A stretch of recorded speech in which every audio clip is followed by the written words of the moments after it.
Hello friends, welcome to channel final try. आजच्या व्हिडिओमध्ये आपण इंटिग्रेशनचा पुढचा क्वेश्चन बघत आहोत. क्वेश्चन आपल्याला दिलेला आहे, evaluate x D x upon first bracket x minus 1 second bracket x square plus 4. पहिली स्टेप आपल्याला जे काही इक्वेशन दिलं असेल त्याला let I equals to assume करून घेतो. त्यानंतर मी ते खाली लिहिलं आहे सॉल्व बाय पार्शियल फ्रॅक्शन. आता मी कसं काय कळालं पार्शियल फ्रॅक्शननेच हा क्वेश्चन सॉल्व करायचा आहे. तर डिनॉमिनेटरला 2 ब्रॅकेट दिले, अशा प्रकारचे ब्रॅकेट असतील तर आपण तो क्वेश्चन पार्शियल फ्रॅक्शनने सॉल्व करू शकतो. त्यानंतर इथं आपण सेकंड टाईपचा हा क्वेश्चन आहे. सेकंड टाईप टोटल 3 टाईप आहे पार्शियल फ्रॅक्शनमध्ये. सेकंड टाईपच्या क्वेश्चनमध्ये बघा इथं ब्रॅकेटमध्ये एक्स आला आहे, सॉरी एक्स स्क्वेअर आला आहे.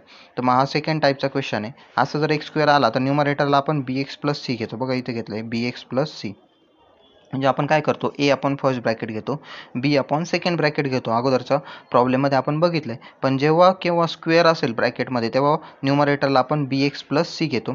त्याला इक्वेशन नंबर 1 दिलं. इक्वेशन नंबर 1 आल्यानंतर आपण क्रॉस मल्टिप्लिकेशन करतो. इथं मी क्रॉस मल्टिप्लिकेशन करून दाखवलेलं आहे. या स्टेपला क्रॉस मल्टिप्लिकेशन झालं. त्यानंतर ही जे डिनॉमिनेटर सेम असतात ते कट होतात. उरलं काय, जे काय उरतं आहे ते इथं मी लिहिलेलं आहे. हे इक्वेशन उरलं, त्याला आपण इक्वेशन नंबर 2 देतो. इथपर्यंत झाल्यानंतर आपण काय करतो, एक्सची व्हॅल्यू पुट करतो इक्वेशन नंबर 2 मध्ये आणि त्यावरून ए बी सीच्या व्हॅल्यू काढत. इथं आपल्याला 3 व्हॅल्यू काढायचं आहे, ए बी आणि सी. अगोदर फक्त आपण ए बी काढायचो, इथं आता ए बी सी, कारण की बी एक्स प्लस सी लिहिलं आहे. तर मग त्यानंतर त्यासाठी आपण आता पहिल्यांदा पुट केलं आहे एक्स इक्वल्स टू 1 पुट केला आहे मी. पुट केल्यानंतर एची व्हॅल्यू मला भेटली 1/5. त्यानंतर एक्सची व्हॅल्यू मी पुट करतो इक्वल्स टू 0. तर या टाईपच्या क्वेश्चनमध्ये आपल्याला लक्षात ठेवायचं आहे, एकदा नेहमी कंपल्सरी एक्सची व्हॅल्यू 0 पुट करायची असते. 0 पुट केल्यानंतर मला सीची व्हॅल्यू भेटली. सीची व्हॅल्यू काढताना आपल्याला अगोदर एची व्हॅल्यू भेटली. बघा इथं ए, तर एची व्हॅल्यू पण पुट करायची सॉल्व करण्यासाठी जिथे गरज असेल तिथं. त्यावरून मला सीची व्हॅल्यू भेटली 4/5. त्यानंतर मी एक्स इक्वल्स टू 2 पुट करतो आहे इक्वेशन नंबर 2 मध्ये. पुट केल्यानंतर मला आता कसली व्हॅल्यू भेटणार आहे, बीची व्हॅल्यू भेटणार आहे. कशी भेटते ते आपण बघूया. एक्स इक्वल्स टू 2 पुट केला इन इक्वेशन 2. मग इक्वेशन नंबर, पण आता इथं पुट करताना एल एच एसला पण पुट करायचं आपल्याला, हे लक्षात ठेवायचं.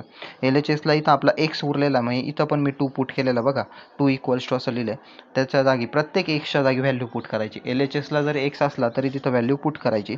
सॉल्व करायचं. सॉल्व करताना इथं ए, तर एच्या जागी 1/5 टाकला. त्यानंतर सीची व्हॅल्यू आपल्याला भेटली 5/4, ती पण पुट केलेली. ए आणि सीच्या व्हॅल्यू पुट करत चालायच्या. सॉल्व केलं आहे खाली. सॉल्व केल्यानंतर ॲन्सर भेटलं आहे मला फायनल -1/5. ॲन्सर ए बी सीच्या व्हॅल्यू आल्यानंतर ते मी आता पुट करतो आहे इक्वेशन नंबर 2 मध्येच. पुट केल्यानंतर बघा इक्वेशन नंबर 2 मला हे भेटलं. एल एच एसला इथं हा एक्स असतो न्यूमरेटरचा, त्याच्यात पण व्हॅल्यू पुट करायची आपण सॉल्व करताना. व्हॅल्यू पुट केल्यानंतर आता आपल्याला इंटिग्रेशन घ्यायचं असतं. त्याआधी मी काय केलं बघा, इथं first bracket as it is ठेवलं आहे. हा first bracket, he first equation as it is ठेवलं आहे. मायनस साईन आहे, हे मायनस साईन इथं आलं. 1/5 एक्स आणि हा जो डिनॉमिनेटर आहे हा इथं याला सेपरेट केला. त्यानंतर 4/5 आणि डिनॉमिनेटर इथं मध्ये प्लस आहे म्हणून इथं प्लस आला. अशा प्रकारे मी सेपरेट केलेलं आहे. सेपरेट केल्यानंतर इक्वेशन आपल्याला काय करायचं, आता इंटिग्रेशन घ्यायचं आहे. त्याचं इंटिग्रेशन सिम्पली आपण घेणार आहे. इंटिग्रेशनचं साईन टाकलं आहे प्रत्येक स्टेपला. प्लस मायनस असेल तर सेपरेट इंटिग्रेशन आपण घेतो आणि इंटिग्रेशन घेतल्यानंतर फायनल आन्सर मला भेटलेलं आहे. बघा इंटिग्रेशन इथं या स्टेपला मी इंटिग्रेशन घेतलं आहे. त्यानंतर इंटिग्रेशन घेत आपण खाली गेलो आहे.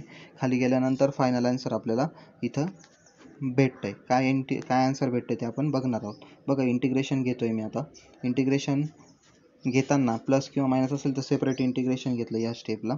त्यानंतर कॉन्स्टंट टर्म बाहेर काढली, ॲडजस्टमेंट ऑफ 2 तिथं म्हटलं, तिथं कॉन्स्टंट टर्म बाहेर काढली आणि फायनल आन्सर हे मला भेटलेलं आहे. अशा प्रकारे आपण हा क्वेश्चन सॉल्व करू शकतो आहे बाय पार्शियल फ्रॅक्शन. हे आपलं फायनल आन्सर आहे.